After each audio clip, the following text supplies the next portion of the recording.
ثم یعیدکم فیہا ویخرجکم اخراجا، اور پھر زندگی اسی دنیا کی زندگی نہیں ہے، مادی زندگی نہیں ہے. یہاں درخت کی زندگی میں اور انسانی زندگی میں پھر فرق ہو گیا. یہ تو ایک وقت کے بعد جا کے کھوکھلا ہو کے بعد گر جاتا ہے تو لکڑیاں اس کی جلا لی جاتی ہیں، ختم ہو جاتا ہے. انسان کی زندگی یہ نہیں ہے، بڑھتا پھولتا ہے تو اس کے بعد اگلی زندگی بھی اس کے ساتھ آتی ہے، وہ اسی کی طرح سے آگے چلا جاتا ہے. واللہ جعل لکم الارض بساطا لتسلکوا منها سبلا فجاجا، اور تمہارے لیے دیکھو تو کیا کچھ خدا نے نہیں پیدا کیا. زمین گول ہونے کے باوجود تمہارے لیے ایسی چپٹی ہے کہ کسی مقام پہ آ کے تم یہی نہیں ہوتا. ہر گول چیز کے کسی کنارے پہ جاؤ تو آدمی تو کڑم سے نیچے چلا جاتا ہے نا. عجیب انداز ہے اس عرض کا کہ اتنا بڑا یہ گول ہے، کبھی ہم نے دیکھا ہی نہیں ہے کہ اس کا کنارہ گولائی ہوتی کہاں شروع ہے. گرنا تو ایک طرف رہا، ساری دنیا کے کرۂ ارض کا چکر لگا کے آ جاتے ہیں گلوب ٹراٹرز. وہ کہیں نہیں بتاتے کہ فلاں مقام پہ ہم نے دیکھا فٹ بال کے گیند کی طرح کہ وہاں اس کا کنارہ یوں ہو گیا ہوا تھا. نہ، چلے جاؤ چپٹی نظر آتی ہے. کہنے لگے کہ اگر یہ صورت نہ ہوتی تم رہ ہی نہ سکتے اس کے اوپر. گول ہونے کے باوجود ایسا بنایا ہے کہ تمہیں محسوس ہی نہیں ہوتا کہ یہ گول ہے، گرتے ہی نہیں ہو کہیں. پھر اس کے اندر تمہارے لیے راستے بنائے ہوئے ہیں، راستوں میں تم چلتے پھرتے ہو. حضرت نوح علیہ السلام نے کہا کہ میں ان انداز سے ان لوگوں کو سمجھا چکا ہوں. قال نوح رب انہم عصونی واتبعوا من لم یزدہ مالہ وولدہ الا خسارا. او میرے پروردگار، میں نے جنہوں پنجابی کہنے میں ٹل لا کے ویکھ لئی، میں نے انتہائی کوشش کر کے دیکھ لیا کہ کسی طرح سے ان میں اصلاح پیدا ہو جائے، لیکن ہر بار جو میں نے کہا اس کی خلاف ورزی یہ کرتے چلے آ رہے ہیں.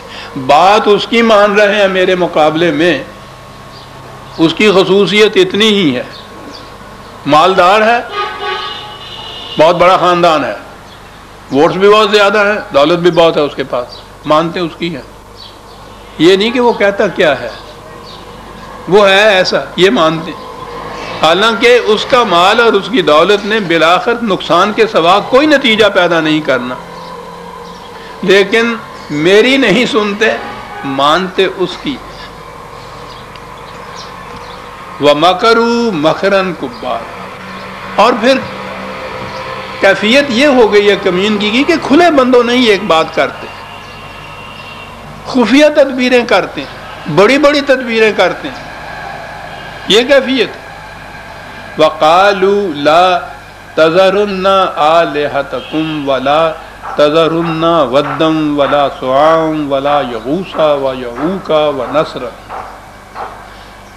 وہ کہتے یہ ہے، خود بھی یہ کرتے ہیں، دوسروں کو بھی یہ کہتے ہیں کہ اس کے کہنے میں آ کے اپنے معبودوں کو مت چھوڑ دینا. یہ ان بتوں کے نام ہیں جو غالباً وہ حضرت نوح کے زمانے میں یا پہلی اقوام سابقہ کے زمانے میں جو مختلف بتوں کے نام رکھے ہوئے تھے، کہ یہ کہتے ہیں کہ یہ ایک خدا کی بات ماننے کی نہیں ہے، بس ان بتوں کو مانو، ان کو مت چھوڑو. آپ کو معلوم ہے یہ بتوں کو ماننے میں یہ کیوں نہیں چھوڑے جاتا؟ یہ بت وہ ہیں کہ آپ اپنے طور پہ جو جی میں آئے کہتے ہیں، وہ آپ کو کچھ نہیں کہتے کہ یہ کرو یہ نہ کرو. خدا کو تو اس لیے نہیں مانتے کہ وہ تو قدم قدم پہ کہتا کہ یہ نہ کرو اور وہ کرو. ایسے کو کیوں مانے؟ ایسے کو کیوں نہ مانے؟ ساکت و ساکت مٹی کا مادو بنا ہوا کھڑا رہے، آپ جو جی میں آئے وہاں جا کے اس کو کہتے رہے، وہ سامنے سے کچھ کہے ہی نہ. اس قسم کے معبود ان کو چاہیے. وَقَدْ أَضَلُّوا كَثِيرًا وَلَا تَزِدِ الظَّالِمِينَ إِلَّا ضَلَالًا. یہ خود گمراہ ہوئے ہیں اور بہت سوں کو انہوں نے گمراہ بھی کیا ہے. دوہرا جرم ہے.